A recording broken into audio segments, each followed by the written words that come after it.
নমস্কার, আমি জ্যোতিষশাস্ত্রী শ্রী সনাতন বলছি। আজকে আপনাদের বলবো দশা বিচার সম্বন্ধে। দশা বিচার থেকে আপনি জীবনে কোন সময়ে কি ঘটবে জানতে পারবেন। দশা বিচার দ্বারা আপনার জীবনে সাফল্য আসবে কি আসবে না সেটাও জানতে পারবেন। দশা বিচার দিয়ে বোঝা যাবে যে আপনার কখন কোন সময়ে কি হতে পারে। এগুলো কিন্তু দশার মাধ্যমেই জানা যাবে সময়টা।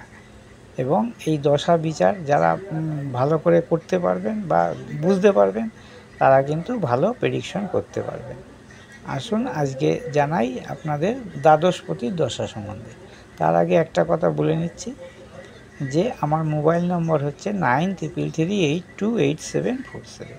আমার সঙ্গে যোগাযোগ করতে হলে অবশ্যই এই নম্বরে যোগাযোগ করবেন। যে কোনো সমস্যার সমাধান, বিবাহ থেকে তারপরে শিক্ষা, উচ্চশিক্ষা, বিদেশ যাত্রা, সাংসারিক জীবন, স্বামী স্ত্রী,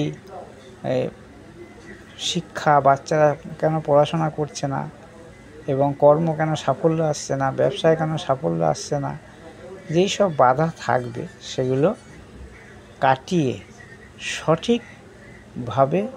সঠিকভাবে বিচার করে সঠিক ওষুধ, যেটা বলে আমরা রেমেডি দ্বারা আপনাদের ভাগ্য যাতে পরিবর্তন হয়, পরিবর্তন বলতে যে বাধা আছে ভাগ্যের সেগুলো যাতে কেটে যায় তার ব্যবস্থা করে থাকি। সেটা কিন্তু অল্প মূল্যে। কেউ যদি ভেবে থাকেন যে অনেক মূল্য, কিন্তু তা নয়। আমি যে বিচারগুলো করি, আমি প্রেডিকশন লিখে দিই, আপনি আমার থেকেও নিতে পারেন, আবার বাইরে থেকে আপনার যেখানে পছন্দ আপনি সেখান থেকে নিতে পারেন। সেটা যেই হোক, সেটা ভালো হলেই হলো। আসুন আজকে আপনাদের জানাই দ্বাদশপতি দশা সম্বন্ধে। তো দ্বাদশপতি ধরুন আপনার এই লগ্ন হলো মকর লগ্ন, যদি হয় দ্বাদশপতি হবে ধনু। ধনুর অধিপতি বৃহস্পতি।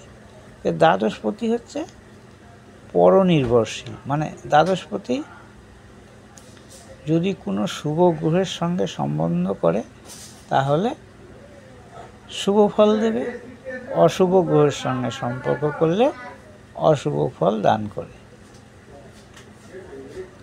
দ্বাদশপতি ধরুন এই দ্বাদশপতি যদি এই দ্বাদশে থাকে, বৃহস্পতি দ্বাদশেই রইল, তাহলে সেই দ্বাদশপতির দশা জাতকে যে ব্যয় করবে, জাতক যে ব্যয় করে সেই ব্যয় কিন্তু সৎ কাজে ব্যয় করবে। সেই সময় জাতকে ঋণ যদি থাকে সেই ঋণ থেকে মুক্তি পাবে, সন্তানের আয়ু বৃদ্ধি হবে, তার রাজরোষ ধরুন এই জেল যাত্রা বা বন্ধন এইসব যদি আপনার থাকে ভাগ্যচক্রে, সেগুলো থেকে মুক্তি লাভ পাবে যদি দ্বাদশপতি দ্বাদশে থাকে, বা দ্বাদশপতি যদি উচ্চস্থ হয় বৃহস্পতি, ধরুন কর্কটে উচ্চস্থ হবে বৃহস্পতি, যদি নিজ ক্ষেত্রে বর্গ বলে বলীয়ান হয়, অশুভ গ্রহ দৃষ্টিবর্জিত হয় বা অশুভ গ্রহ যুক্ত না হয়, তাহলে এই দ্বাদশপতির দশায় জাতকের কিন্তু নানা রকম যে কথাগুলো আমি বললাম সেগুলো থেকে জাতক মুক্তি পাবে।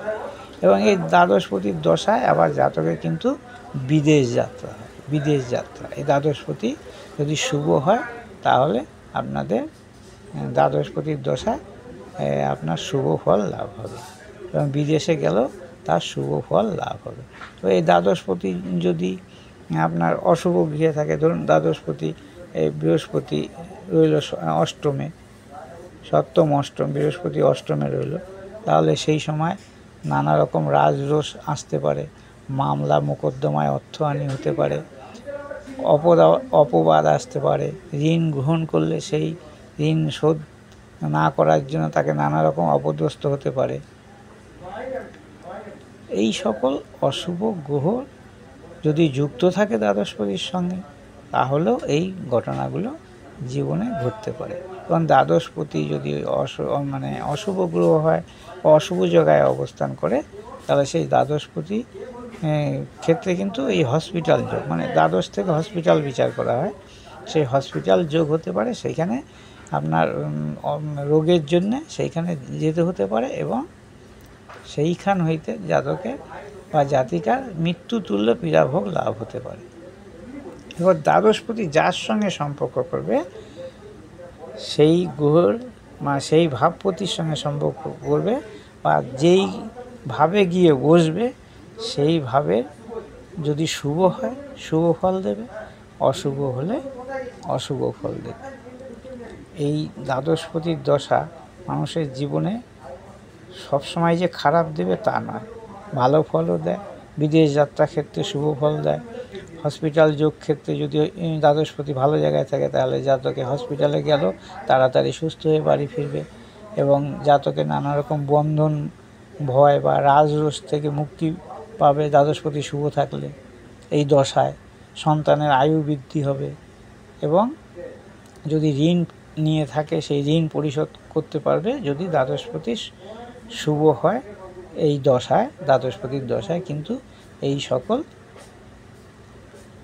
জিনিসগুলো ঘটবে। এবার দ্বাদশপতি যদি অশুভ থাকে, অশুভ অবস্থায় থাকে, ধরুন দ্বাদশপতি বললাম এই অষ্টমে থাকে, তাহলে কিন্তু দ্বাদশপতির দশায় নানা রকম অশুভ ফল দান করবে। দ্বাদশপতি পরনির্ভরশীল, যেখানে যাবে তার সঙ্গেই থাকবে এবার তার কথাই বলবে। দ্বাদশপতি এরকম, যদি দ্বাদশপতি যদি রবির সঙ্গে যুক্ত হয় তাহলে রবি যেই ঘরের মালিক তার সম্পর্কযুক্ত কাজকর্মই দ্বাদশপতি মাধ্যমে হবে। এবং যদি দ্বাদশপতি ধরুন মঙ্গলের সঙ্গে যুক্ত হলো তাহলে মঙ্গলের প্রভাবযুক্ত কাজে যেই কাজ হবে সেই দ্বাদশপতি তার সঙ্গেই চলবে বা দ্বাদশপতি সেই ফলটাই দান করবে। বললাম দ্বাদশপতি পরনির্ভরশীল, পরের উপর নির্ভর করে সে ফলদানটা দেয়। তাহলে এটা হলো দ্বাদশপতি বিচার ব্যবস্থা। এই সময় আপনার সময়টা কিভাবে জানতে পারবেন সেটা আমি পরবর্তীকালে যখন ভেঙে ভেঙে ব্যাখ্যা করব। দ্বাদশপতির দশার সঙ্গে অন্য অন্য লগ্নপতি, দ্বিতীয়পতি, তৃতীয়পতি, চতুর্থপতি এইসব পতির দশা যখন আমি বিচার করব তখন এই ব্যাপারটা বোঝা যাবে, সময়টা বোঝা যাবে, সেই সময়ে কি কাজ হতে পারে বা কী কাজ হবে না সেটা কিন্তু ভালোভাবে জানা যাবে। এগুলো আমি অবশ্যই আপনাদের জানাবো যখন আমি এই দশাগুলো ভেঙে ভেঙে বিচার করব, তখন আপনারা ভালো বুঝতে পারবেন। আজকে এই পর্যন্তই। আমার এই ভিডিও যদি ভালো লাগে অবশ্যই লাইক, শেয়ার, কমেন্ট করবেন, আমাকে সাবস্ক্রাইব করবেন। আমার মোবাইল নম্বর 9333828747। যে কোনো সমস্যায় আমার সঙ্গে যোগাযোগ করতে পারেন। অল্প মূল্যে সঠিক বিচার দ্বারা, সঠিক ওষুধ যেটা বলে মেডিসিন দ্বারা আপনার ভাগ্যের যে বাধা সেগুলো কাটানো হয় এবং অন্য অন্য জ্যোতিষীর মতো নয় যে আপনাকে ঠকিয়ে পয়সা রোজগার করার কোনো ইচ্ছা আমার নেই বা আমি করতেও চাই না, কারণ ভগবান আমাকে যা দিয়েছেন তাতেই আমি সন্তুষ্ট। আপনারা যদি আমার কাছে আসতে চান বা আসেন, যারা এসেছে তারা বুঝতে পেরেছে আমি কীরকম, এবং আপনারা যারা আসতে চান বা যোগাযোগ করতে চান তারা যোগাযোগ করলেই বুঝতে পারবেন আমি কীরকম। নমস্কার, আজকে এই পর্যন্তই।